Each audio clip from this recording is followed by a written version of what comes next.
Andy DL. I'm doing my job, how I've always done it. When it comes to murder, he's as blunt as a truncheon. We're all very upset. Death is upsetting. So I'm no longer able to deal with suspects under 30, in your opinion. He likes to shake people up. Oh, sorry, is that your fault? Well, kiss it better and stick it in your gob with the other one, eh? And see what drops. Is there something you're not letting on? Like what? You tell me. What makes him a good copper? I do. What's wrong with you? Been eating 11. Can I have a word in private, Andy? Take the rough with the smooth. Dalziel and Pascoe. The new series starts next Monday at 8:30 on BBC One. Now on BBC One, before the news, time for a quick peek at Auntie's bloomers. Things are getting messy for the lads. Where were you, Johnny, eh? You can't come in here and take my kid. Sonia needs to prove you unfit one way or another. Who's that, Annie? Must be Caroline. Hello, Mr. Dunkley. I'm Caroline Simmons. You're Caroline. Baby Father, Wednesday at 9 on BBC Two.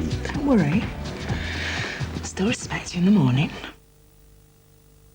This is BBC One in the West. Now the news at 10 o'clock with Peter Sissons and David Garmston. Gerry Adams says the IRA should think the unthinkable and disarm. He appeals for a groundbreaking move to save the peace process. America's anthrax scare grows. 2 post workers die, others are ill. Thousands more Afghans flee, but Pakistan will take no more. More gunfire in Bethlehem in the ruins of Middle East hope. Changing the nation's viewing habits. ITV admits failure with the Premiership. In the West, the final moments of the M4 siege. Police negotiators tell us how they ended the 36-hour standoff. And a man comes face to face with the Somerset family who gave him the gift of sight.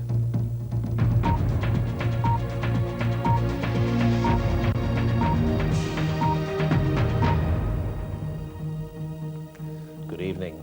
Hopes are growing tonight that there could soon be the biggest shift for a generation in the prospects for a lasting peace in Northern Ireland. Gerry Adams and Martin McGuinness, who in the recent past have berated unionists for being hung up on IRA decommissioning, are now appealing to the IRA to make a ground-making move on the arms issue. But if such a move is to save the power-sharing institutions of Northern Ireland from collapse, it has to come within the next few days. From Belfast, our Ireland correspondent, Dennis Murray. OK, Martin. What's your backs? What's your step? What's your step? The Sinn Féin leaders were only talking about the camera crews in their way, but decommissioning is the issue about which they've had to be the most careful. And Gerry Adams was about to make one of the most dramatic speeches of his political life. The IRA maintains it's undefeated, and so there could be hostility to any move on weapons that seems like surrender. The Sinn Féin president asked the Republican grassroots to think strategically. Martin McGuinness and I have also held discussions with the IRA, and we have put to the IRA leadership the view that if it could make a groundbreaking move on the arms issue, that this could save the peace process from collapse and transform the situation. However, I do not underestimate the difficulties which this involves for the Army. Genuine Republicans will have concerns about such a move. So Republicans say it's not a done deal yet.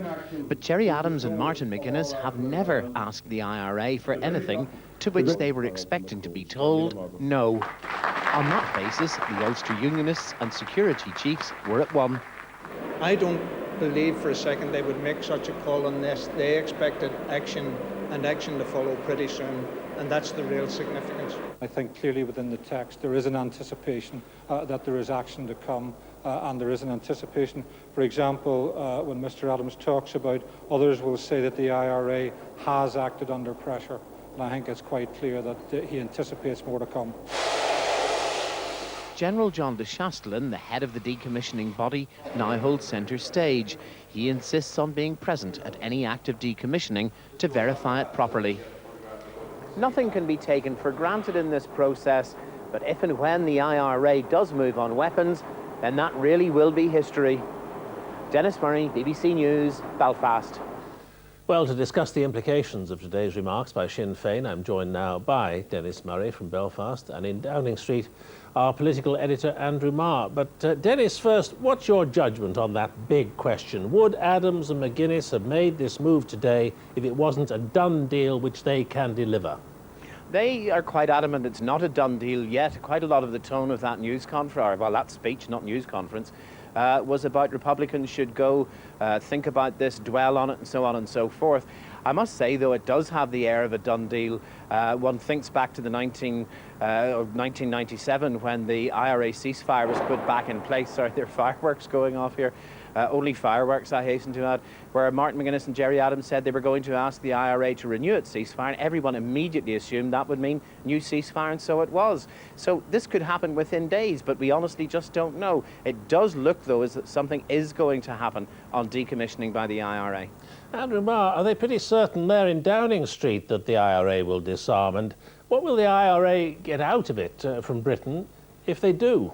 Well, no fireworks here yet, anyway. There's a certain amount of caution, a sense that we've been here before, it's been a long time coming this, and the worst thing possible is now for Downing Street or anybody from the outside to start putting pressure publicly on. Let's wait and see is the answer. But if this is the kind of breakthrough that we hope and believe, because there's background optimism here as well, then what the IRA will get out of it, what Sinn Féin will get out of it, two things. First of all, demilitarisation, those moves on border control posts and so on, but also a great deal of kudos, a great deal of international attention. Dennis Murray, what is the least that has to happen to satisfy the unionists and save the system from